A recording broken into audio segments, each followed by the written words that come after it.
Hello साथियों, आप सभी को मालूम ही होगा कि बिहार शिक्षक भर्ती की परीक्षा होने वाली है और अभी आपके सामने कथन और कारण वाले सवाल है।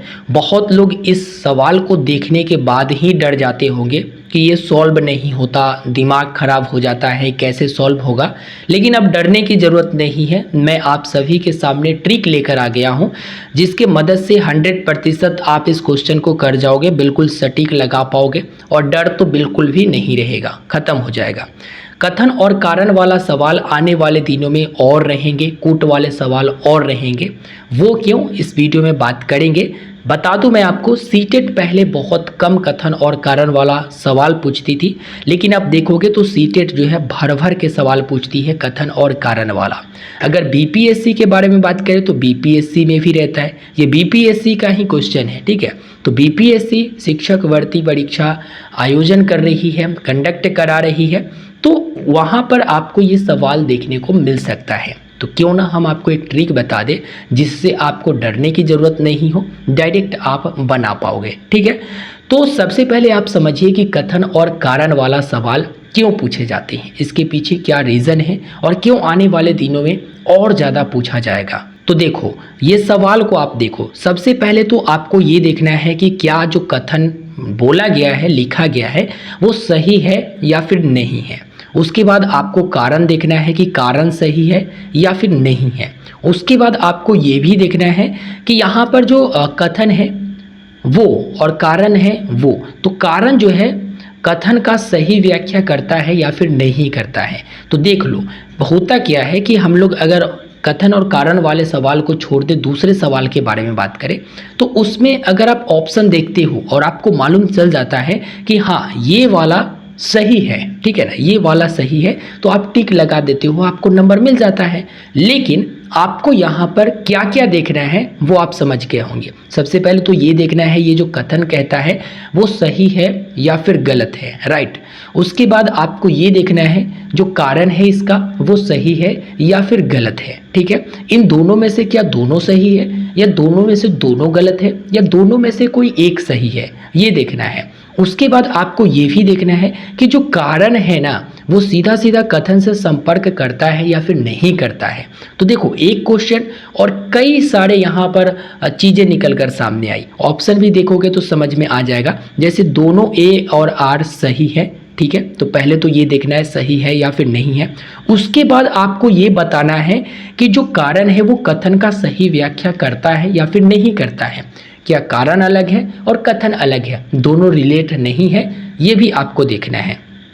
उसके बाद रिलेट अगर है भी तो आपको ये भी देखना है कि सही व्याख्या करता है या फिर नहीं करता है। मैं अभी आपको ट्रिक नहीं बता रहा हूँ, मैं ये बता रहा हूँ कि क्यों कथन और कारण वाले सवाल बढ़ते जा रहे हैं और आने वाले दिनों में पूछे जाएंगे।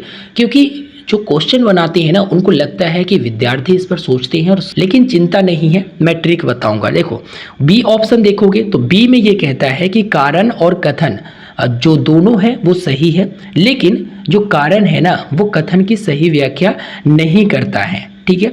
और सी नंबर में देखोगे तो ए सही है परंतु आर गलत, यानी जो कथन है वो सही है और कारण जो है गलत है। डी में बताया गया जो कथन है वो गलत है परंतु जो कारण है यानी आर है वो सही है। अब देखो ट्रिक क्या लगाना है वो समझो। आप ऐसे पढ़ोगे जैसे कथन ए, ठीक है, कथन पढ़ोगे 12वीं शताब्दी के अंत तक नालंदा महाविहार का पतन हो गया, ठीक है। उसके बाद कारण पढ़ोगे महाविहार को राजकीय प्रश्रय मिलना बंद हो गया था। तो इससे तो आपको समझ में नहीं आया। अब ट्रिक क्या लगाना है वो देखिए। जैसे यहाँ पर कथन है तो कथन को बंद कर दो, कारण को भी बंद कर दो, मतलब इस पर नज़र ही मत डालो, बिल्कुल भी नज़र मत डालो, ठीक है। डायरेक्ट आप सवाल पर आओ। 12वीं शताब्दी के अंत तक नालंदा महाविहार का पतन हो गया। तो सबसे पहले ये देखो कि क्या ये सही बोला है, तो हाँ बिल्कुल ये सही बोला है, ठीक है। उसके बाद आपको यहाँ से सवाल उत्पन्न करना है कि आखिर 12वीं शताब्दी के अंत तक नालंदा महाविहार का पतन क्यों हो गया, क्यों हो गया, ऐसा क्या रीज़न था जो हो गया। तभी यहाँ पर पता चलेगा कि कथन और कारण जो है वो रिलेट करता है या फिर नहीं, ठीक है। तो क्यों हो गया, तो क्योंकि महाविहार को राजकीय प्रश्रय मिलना बंद हो गया था। तो सबसे पहले आप ये देखिए कि महाविहार को राजकीय प्रश्रय मिलना क्या सच में बंद हो गया था तो अगर आपको लगता है कि हाँ सच में बंद हो गया था, तो फिर आपको ये देखना है कि जो 12वीं शताब्दी के अंत तक नालंदा महाविहार का पतन हुआ, क्या पतन होने का कारण यही था, महाविहार को राजकीय प्रशय मिलना बंद हो गया था, इसी कारण से नालंदा महाविहार का पतन हो गया? तो नहीं, यहाँ पर बिल्कुल भी नहीं। देखो ए जो है यानी कि कथन और कारण दोनों सही है, परंतु ये रिलेट नहीं करता है। मतलब जो महाविहार का पतन होने का कारण था वो ये नहीं था। तो ऑप्शन नंबर ये बी हो जाएगा, यानी दोनों ए और आर सही है, परंतु आर ए की सही व्याख्या नहीं करता है। तो आप बिल्कुल यहाँ पर कथन जैसे ही पढ़ोगे वैसे ही आपको सवाल यहाँ पर करना है। अब ऐसे तो आप डायरेक्ट मार देते कि हाँ महाविहार को राजकीय प्रशय मिलना बंद हो गया था, ये तो बात सही है, और 12वीं शताब्दी के अंत तक नालंदा महाविहार का पतन हो गया था, तो यही कारण जो होगा वो पतन हुआ था। लेकिन नहीं, यहाँ पर दोनों तो सही है, लेकिन ये जो है कारण का व्याख्या, कथन का व्याख्या नहीं करता है कारण। तो ये कैसे पता चलेगा?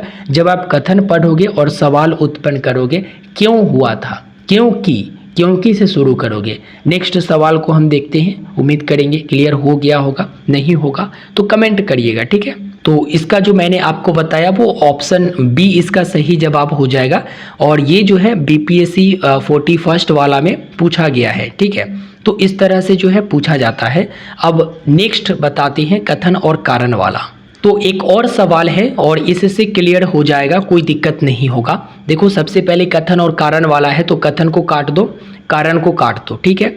उसके बाद पढ़ो, राष्ट्रीय स्वयंसेवक संघ 1942 के भारत छोड़ो आंदोलन से पृथक रहा मतलब अलग रहा, ठीक है, पृथक रहा। उसके बाद क्यों पृथक रहा? क्योंकि इसका विचार था कि इस आंदोलन से भारत की स्वतंत्रता में देर होगी। तो भारत की स्वतंत्रता में देर होगी, भाई अभी तक तो ऐसा कुछ सुनने को नहीं मिला, ठीक है। तो सबसे पहला नंबर चीज ये है, ये तो सत्य है, राष्ट्रीय स्वयंसेवक संघ 1942 के भारत छोड़ो आंदोलन से पृथक रहा। क्यों रहा? क्योंकि इसका विचार था कि इस आंदोलन से भारत की स्वतंत्रता में देरी होगी। तो सबसे पहला चीज़ ये है कि देखो भाई, इसका विचार ये नहीं था कि भारत की स्वतंत्रता में देरी होगी, जिसके वजह से राष्ट्रीय स्वयंसेवक संघ 1942 के भारत छोड़ो आंदोलन से पृथक रहा। तो ये गलत हो जाएगा, कारण ही गलत हो जाएगा, उसका रिलेट कराना तो दूर की बात है। तो यहाँ पर आप रिलेट भी करा सकते हो, और पहले देखो तो आपको पहले ये देखना है ये सही है या ये सही है या दोनों सही है। उसके बाद आपको ये भी देखना है कि रिलेट कराना है। तो कथन और कारण में बस यही करना है, आपको छोटा सा ट्रिक लगाना है। कथन पर ध्यान नहीं दो, नहीं तो आपको लगेगा कि नहीं बनेगा, ठीक है।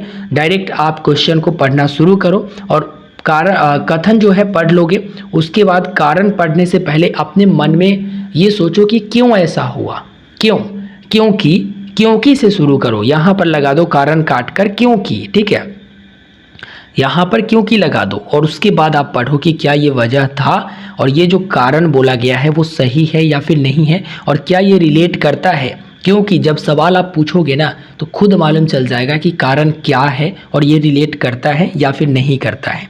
तो इसका जो है आंसर सी हो जाएगा, यानी ए तो सत्य है परंतु आर जो है यानी कारण जो है असत्य है, यानी गलत है। और ये भी सवाल मैंने बीपीएससी में जो पूछा गया था वहीं से उठाया है, और उत्तर इसका सी हो जाएगा।